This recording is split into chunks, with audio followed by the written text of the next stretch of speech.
Paris commémore la bataille de Stalingrad pour ne pas oublier ce magnifique sacrifice. Oksana Bobrovitch à l'initiative de la mairie de Paris, une plaque commémorative pour la bataille de Stalingrad a été inaugurée au pied du tilleul de la Liberté, sur le bassin de la Villette.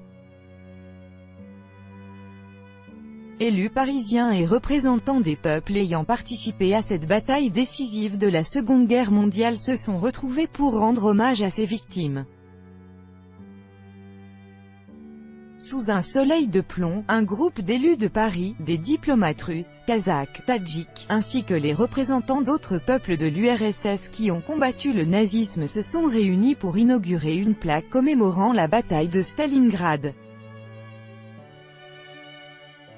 Catherine Vieux-Charrier, adjointe au maire de Paris, chargée des questions relatives à la mémoire, au monde combattant et correspondant défense s'est beaucoup investie personnellement dans la mise en place du projet. Je suis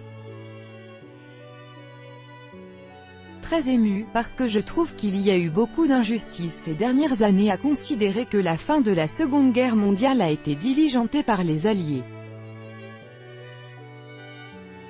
On oubliait toujours ce magnifique sacrifice des peuples soviétiques au moment de la bataille de Stalingrad, a déclaré à Sputnik l'adjointe au maire. Pour Catherine Vieux-Charrier, le fait que l'importance de cette bataille a été laminée de la mémoire collective pendant la période stalinienne, qui a suivi la Grande Guerre patriotique, comme les Russes appellent le second conflit mondial, et pendant la période de la guerre froide est regrettable, surtout au regard des pertes humaines impressionnantes lors de la bataille. Tous les chiffres démontrent que les Russes se sont sacrifiés, autant les civils que les militaires, pour la liberté universelle, rappelle Catherine Vieux-Charrier. La cérémonie s'est déroulée à Paris à peine quelques heures après que les 28 dirigeants de l'Union européenne aient décidé de renouveler les sanctions financières qui touchent la Russie depuis 2014.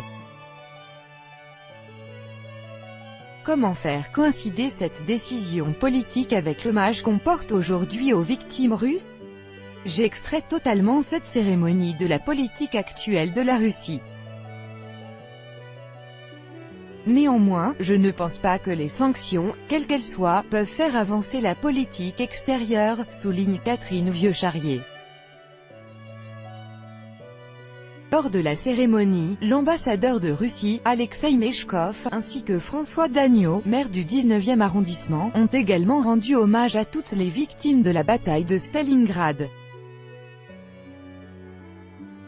Après les travaux d'aménagement de l'espace urbain de la place de la bataille de Stalingrad, la plaque sera scellée au pied du tilleul de la Liberté, un arbre remarquable classé au Panthéon du patrimoine culturel parisien, qui a été planté près de la rotonde de la Villette le 4 novembre 1945 à l'occasion de la libération de Paris.